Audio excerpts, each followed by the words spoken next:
Hello, everyone, and welcome back to another edition of West Ham Fan TV's post-match Pint, the only West Ham United post-match show on the internet. Well, I didn't go to the game today. I'm fucking quite glad I didn't.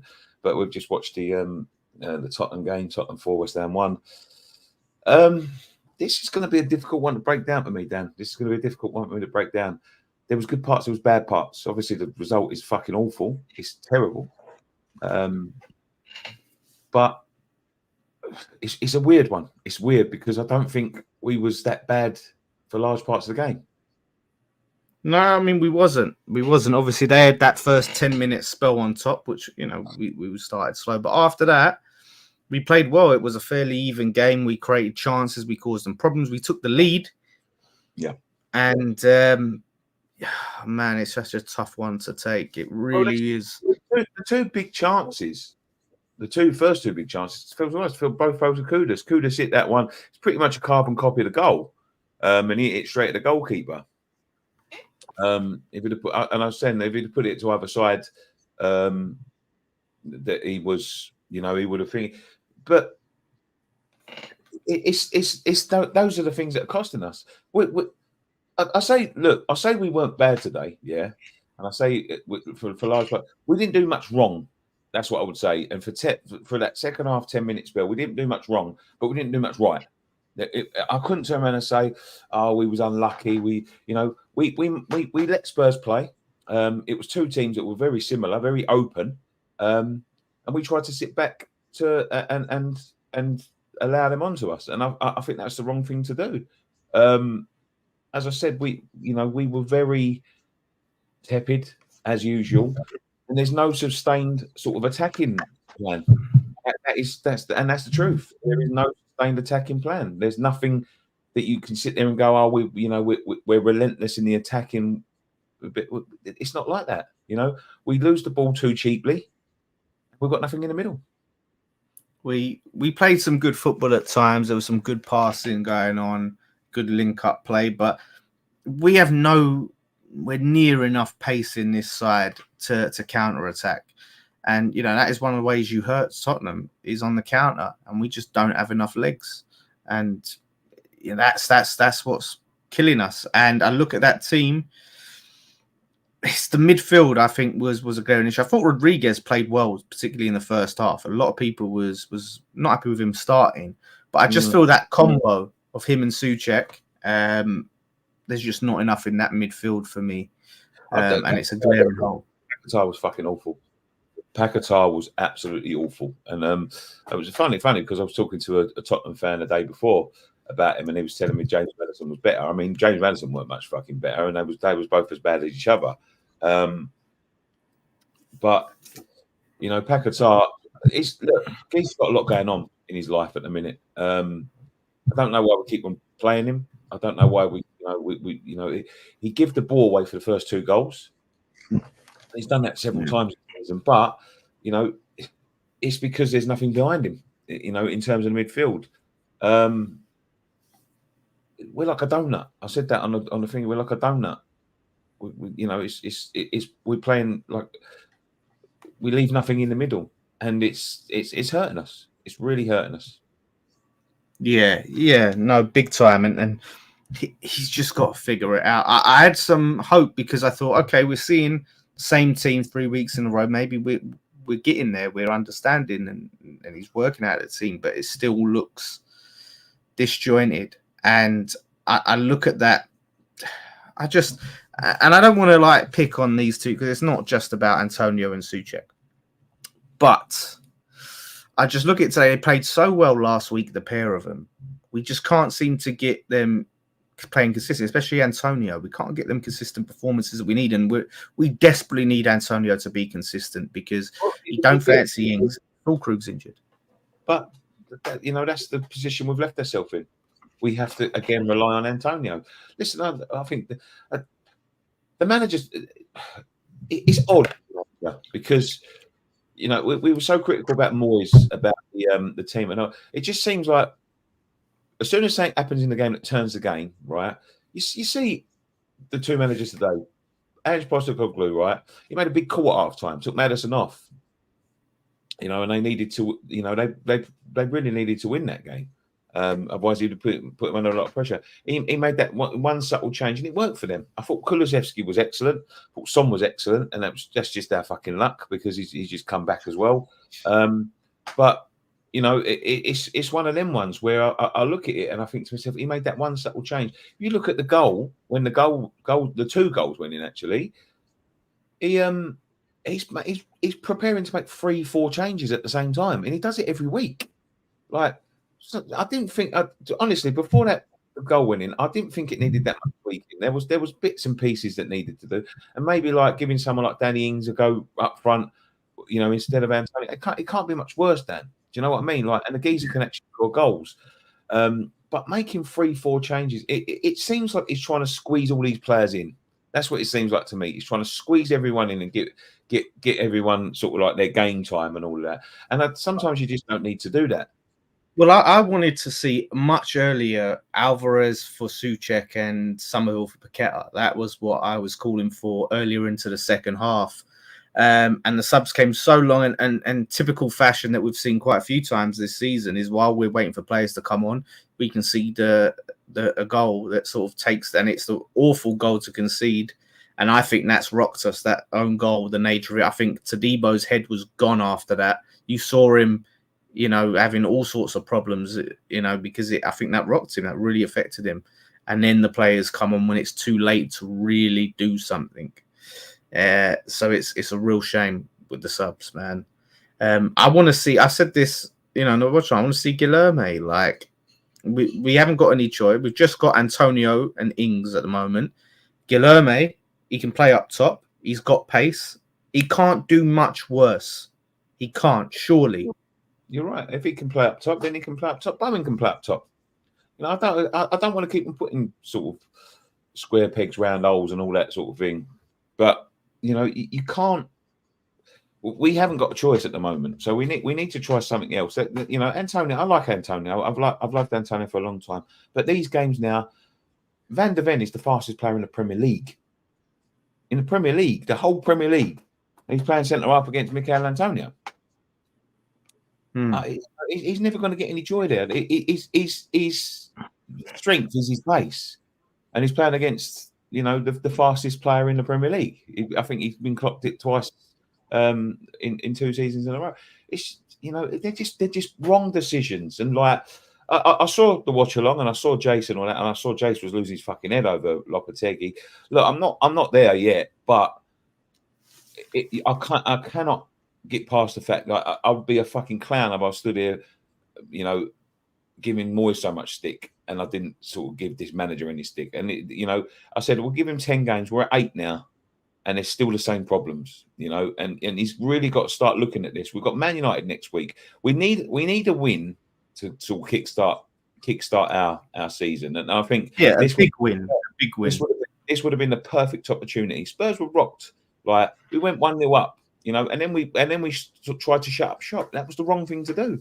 It was the wrong thing to do. We should have went for the jugular there. But this is the problem is now we've lost Kudus for 3 games. That is devastating. On top of that, because he was our best player. He's a fucking stupid boy. It's a stupid. He lost his head. He lost his, but I'm gonna sort of make excuses for him here, right? He lost his head. It wasn't the first one; it was the second one. He booked him for the first one, but he done it again. You know, you get away with 1, you're not going to get away with 2, right? And it was the right call. Don't get me wrong; the 2 fucking Tottenham players were fucking chucking themselves on the floor like a pair of prats, but that's football. You know what I mean? Like, it was the Sarr one. It wasn't the Richarlison or the Van, because Van de Ven pushed him first. Yeah, and then Richarlison bounced off him. Richarlison tried to run in like an idiot, bounced off Kudus and went down holding his face. So Kudus did nothing wrong in them 2 scenarios. The Sarr one, Sarr is standing there giving it, and then Kudus' head's gone by then, pushes him in the face. Yeah, it's a stupid thing to do. But there's an obvious problem between him and the manager, I think. And I think he's losing his head. You know, he's being played out of position. You know, he had that little bit of a tap with him the other week. We got taken off at half time. He's not enjoying himself at the moment, man, with Kudus, and he was our best player by a long shot. You know, and it took him until what was it, the 65th minute when we're 4-1 down to swap him over to his right position again. And he's our best player. Bowen again. I thought Bowen was okay. I thought Bowen was okay today, but just okay. I didn't think he was spectacular. Yeah, it wasn't. There was bits and pieces in Bowen, but Kudus was getting, I think he would have had more joy on the right hand side against the young kid. And I don't know why we don't just play if we have to play Paqueta on the left. He's better on the left. Play Kudus in the 10. I don't know why we don't do that. Paqueta and Emerson have a good understanding. He's becoming frustrated. Kudus is becoming frustrated, and he's frustrated because, and I said this to someone by text. I said, Geezer's running around like a fucking lunatic, battling for every single ball. You see him; he's the only one that wanted to have a go. Yeah, and Lucas Paqueta's running around like he's fucking having a kick about with kids in the park. It's not good enough. I want to see, and Bowen, weren't much.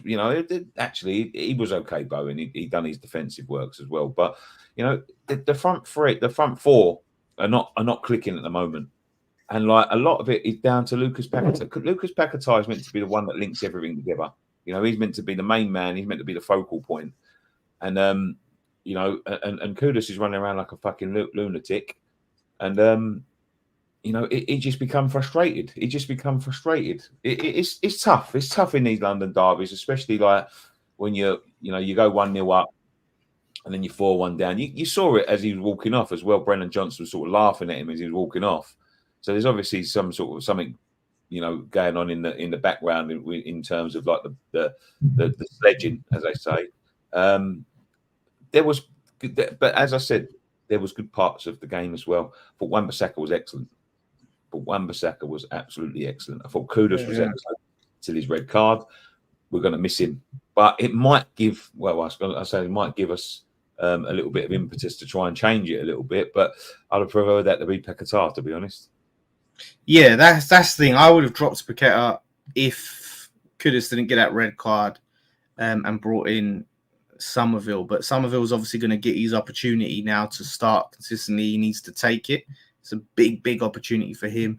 And then we need to look at. I thought he was poor. I thought Somerville. But let's be fair. He's come on. The circumstances, are not ideal, are they? So no, exactly. That's the thing. It is a tough one to take because I didn't think it was a 4-1 game. No, it wasn't. We've shot ourselves in the foot massively. It hurts because of the situation. It's Spurs. That wasn't the performance that we're used to seeing against them. It's just, it's a tough one. Like I said, it's going to take a lot to get over that, but we have to move forward. And the problem is for me now is with Kudus out. Like you said, it gives him he has to change it. But the problem is the first part of this season, the first few games, it was changing it all the time. I wanted to see a bit of consistency so we can see the players get used to how he wants to play and get some understanding. Now Kudus is gone, we have to really change things because he was a massive focal point for West Ham. The Tottenham TV boys are in it. Son over Kudus, lads. I thought both were excellent today. I thought both of them were excellent. I still take Kudus because he started punching people in the face, punching your. Yeah, do you know what? Their fans. I said this on the fucking watch along. How weak their players are. He just took them on all themselves, and they went down like little bitches, folding their faces. But this is the thing. This is what obviously look. It's football, right? And I've had Spurs fans do it Romero, Romero over Todibo, and we do this after one game. It's a bad game. It's a bad result. I think that we can still get better. With Lopetegui. I said this. I didn't want Lopetegui, right? I didn't want him. He's here. It would be much easier for me to be Lopetegui. I can, it would feel better. It feel more cathartic. I take no joy. I'm not the one that's trying to say Lopetegui in because it's the easy thing. It's the hard thing. I'm sticking with him now because one, there's no way they're going to sack him. Dave, David Sullivan, they're not going to sack him. And two, we are 8 games in. What else can we do? Like I said, if we start sacking managers after poor starts, we always knew we could have a poor start. I just need to start seeing signs of progress. That's all I want. I want to see things start to look like they're improving and ticking, and we have a style of play that's identifiable, and we know what we are. I think that this comment from John, it was obvious that we're getting overrun in midfield in the first half, though. Even defended well, but Lopetegui failed to ring in the changes. That was the difference. Postecoglou make a big call by taking Madison. That's a big call. You know what I mean? But he made the change, and it done them a favour. They that crazy 10 minutes. As I said, I don't think there was a lot between the teams other than that. But then again, I don't think Spurs particularly got out of second gear. So Yeah, it was. Yeah, there was a lot more chances for Spurs, obviously, but I don't think that. Yeah, I think if they'd have gone for the jugular, it could have been a fucking cricket score, if I'm honest with you. But so you're giving him. You said 10 games earlier, right? So you're saying that. So you're saying, say we don't win our next two. I'm not saying sack him after 10 games. I'm not saying that at all. But I'm just saying I will make my judgment after 10 games. And I'm going to say this now: 8 games in, and I can't see a lot of changes. You want to, as you said, Dan, quite rightly, I want to see some progress. I want to see him sort of like learning the system. I want to see, the players that he's brought in playing regularly and playing well. Rodriguez, I thought played well today.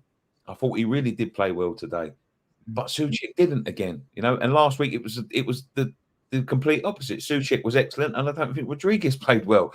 So you need to start seeing this gel together after 10 games. For the next 3. So from game 9 to 12 or whatever it is, we're not going to 9 to 11. We're not going to have Kudus. So now he's got to find another way to play. So yeah, it's tough. It's tough for him. But you have to start. You have to look at what's in front of you, and you have to start to react to what's in front of you right there. And at the moment, I'm not seeing it, Dan. I'm not seeing. I want to see.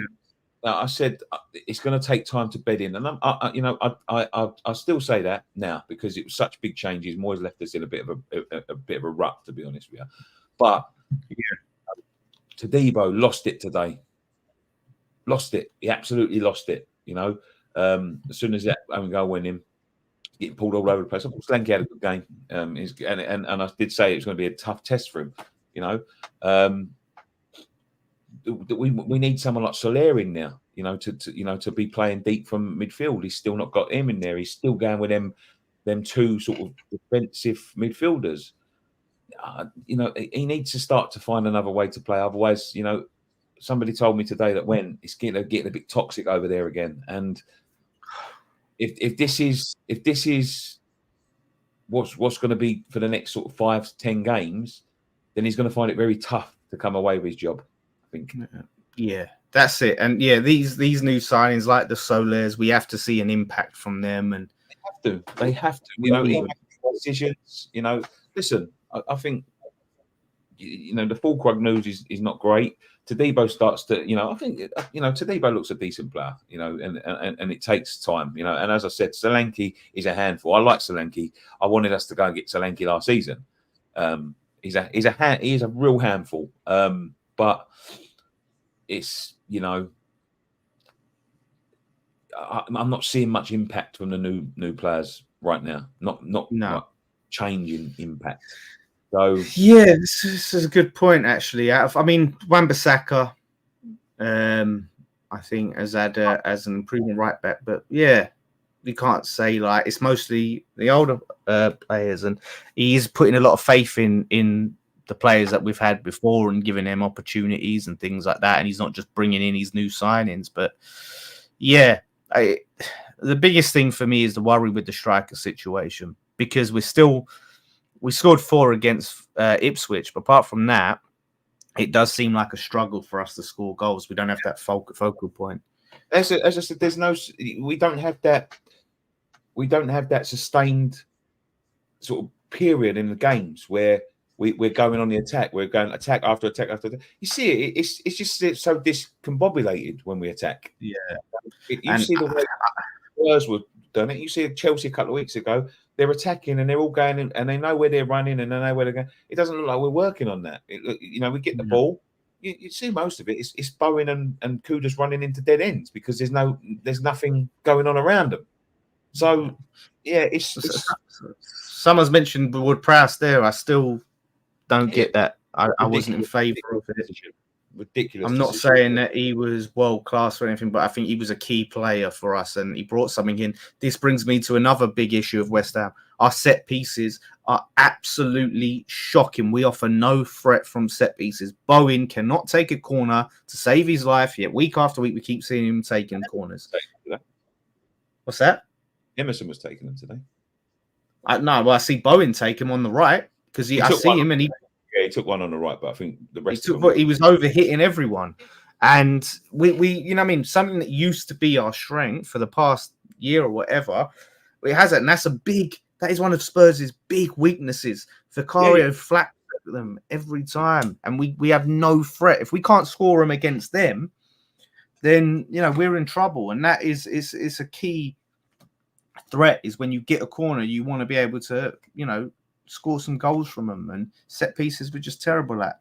So if we can't create enough from open play and we can't score from set pieces, we're going to see very little in the way of goals this season. It's a worry. We need something.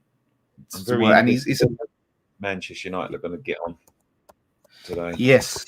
Tomorrow. Yeah. Big game. Oh, they're 1-0 down. Who are they playing again? They're playing Brentford at home. Oh, you watch. They're going to flipping sack Ten Hag, innit? They're going to sack him. They're going to sack him, and we're going to come up against the new managers, which is just our fucking luck, to be honest. Yeah, same way like they had an international break and got their players fit, Spurs, and then we're back for us. It is classic West Ham. But I just want to say that I want to see the club if it does look like Lopetegui is not improving and we are a significant portion through the season, we have a plan for an alternative and we're decisive and the time is right. That's what I want to see. We have to go to drawing board. We have to get that plan for the striker, whether it's January or August. We need that ready, and we need the alternative manager if we need to. We need to be prepared. That's what I want to see, because we're losing ground against the teams that we're competing with for Europe right now. Serious ground, and we don't want to fall too far behind. Yes, absolutely. Listen, at the end of the day, if it keeps on going on like that, we're not fighting for Europe. We're fighting for our lives. So yeah, we there needs to be a start to be an upturn. We need to start making them. I mean, we've had some tough home games. Absolutely, we've had some tough home games, but everyone has them. So it's not. Listen, I'm not. I don't think that was a 4-1 game. I really don't. I think Spurs had a 10-minute fucking power jab, and I think they made us pay. Although I can't see them scoring any more goals, if I'm honest. No. There we go. And that's what do we do next week? What do we do next week? What do you want to see next week? Yeah, do you know? I want to see big changes. I want to see us bringing Gilham up front. I do. I really do. I know it's a big shout. He's young and he hasn't had much game time, but I just don't think he can do any worse. And he's going to give us legs up front. He's going to give us that pace. And I want to see Somerville coming in. He's going to come in. He's just clear. But Somerville has come in. And in that midfield, Alvarez has to come back in. Alvarez has to start. Whether it's Alvarez or Rodriguez. It was a 4-1 game. It should have been more. No chance. They had 4 massive opportunities and they took them. Look at the balance of the whole game. The balance of the whole game. You can not just 10, 15 minutes of and then we went 10 men down, which obviously, it's going to be a struggle when we're down to 10 men and we're 4-1 down, So, yeah, we did make Spurs. Spurs, obviously, look, they're going to be riding high. Good for them, but they're going to come crashing back down again like they always do. No, this is the history of the Tottenham. Yeah, you've got to give... Nick, they could have had 6, but you could say that against anyone, mate. Anyone could have had 6. We could have had 6 if we fucking shot 6 times. Yeah. If we took our chances, we could have had more goals if we took our chances and buried the goals. Like I said, Kudus had some good shots, and he had one right at Vicario. And I've got to say this as well. I think that was handball on the line at 4-1. I do think it was handball. He had his arm there, hit him on the arm. Yeah. Yeah, I see him. He was holding his, like he's hurt his hand. Yeah, like he's holding his hand. for me, yeah, if they go to VAR and he's holding his fucking stomach and you know it's hit him on the arm, he's hiding something. So Yeah. give it. But there we go. There we go. Oh, mate, it's going to be another long season, isn't it? At this rate, it really is. 10 minutes, 85 minutes, hit a post, come on, it was so dominant. I don't think it was as dominant as you think it was, mate. I don't think it was. I think it was more evenly balanced. I don't think we done well, but we you know, apart from that 10 minutes, and yeah, you hit the post, yeah, because we was giving away fucking stupid chances by then. But I don't think it was as fucking dominant as you thought. It was easy. And I do agree with you that, you know, if you'd have stepped up another gear, I think it could have been, and it could have been, you know, a lot worse. But I just think they got the result, and they wanted to, you know, they got, I think, Europe in the week. So there we go. There we go. It is what it is. It happens. You know, it's not nice. Just gotta get over it. It's going to take a while to get over. Obviously, it's going to be horrible for a lot of West Ham fans going into work. But we just got to bear it for the week and hope West Ham can right that wrong against Man United. That is massive, massive game, especially at home. Huge. Pen. I'm West Ham through and through, but that's never a pen. He had his arms down there. It hit him on the arm, and then he started holding his stomach. So he's obviously fucking done something wrong. Yeah. And I think you need to see the game back because they could have easily scored 6 or 7. Yeah, but that's it. You can say that any time because we could have scored more. You could say that against any team. You know what I mean? Like if they have 6 or 7 shots, you could have just turned around and they could have scored 6 or 7. If they have 6 shots, they could have scored 6. I don't think it's bad as you think. It stings, mate. It stings at the moment. Honestly, it stings. It hurts when you lose these games like that. And there's going to be questions, but I think regardless, we shouldn't be losing 4-1 to Tottenham. I don't care that like the result. It wasn't like they had 40 shots and only 4 winning. They had, 20 shots and 4 winning. You could say that about anyone. It could have been 6, it could have been 7, it could have been 10, and all that. Yeah, if all the fucking shots went in, it could have been. But I don't think it's as bad as you thought it was. And we should, as Ian just said, we should have been 2-0 up before they scored. So. Yeah. That's it. So should have, would have, could have. If we lose to Man United next week, I don't see it going. If we lose, I mean, I've got to keep my eye on this one because Brentford are beating them as it's half time, and they're still below us in the fucking table if they get beat like this. So they'll sack him this week, and it's going to be a very different Man United that turn up next week as if they win the game, because they're going to have a new manager. They're going to have to get that little new manager bounce. We're going to have no Kudus. So we've got to keep our eye on that one. Mate, it is going to be...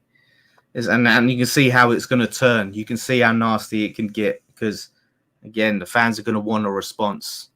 And if we don't get one, it's not going to be pleasant. And then we've got to go to Forest away, which is, they've been decent. Yeah, they've been decent this season. And then we've got Everton at home, who are now winning 2-0 against Ipswich, who we beat, but it's away. So our next 3 fixtures without Kudus, they're make or break. They're make or break. Because after that, we've got Newcastle. When Kudus is back, we've got Newcastle away and then Arsenal at home. Let me just say this as well. Bear in mind that Everton have not... They didn't get a win for the first 4 games a day. No. They lost 4 in a spin, didn't they? And they're now on level points with us. So, but they're on level points as Man United as well. So, yeah. At least Man United are shit as well. That almost, and they're on Man United on the same goal difference as us. Funny enough, so big game. Just win, West Ham. Just can win. But like I said, our next 3 games, we have to get points because after that we've got Newcastle and Arsenal. So it's absolutely huge that we start to pick up. And a win against Man United, even though they're shit, it's still Man United. So I think that would do a lot for the boost, the morale boost, and get the fans up. And huge. Yeah. gonna sting on Monday morning for everyone, but it is what it is. But thank you very much for joining us on this edition of West Ham Fan TV's Post Match Pint.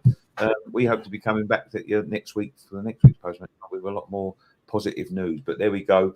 I've done an instant match reaction. I know Dan done the watch along. We haven't been at the game today. I'll be back tomorrow morning, breaking it down, and I will be on O'Milly as well tomorrow. So if you want to join me there, come and join me there. But there we go. One thing left to say. Come on, you eyes. Come on, you eyes.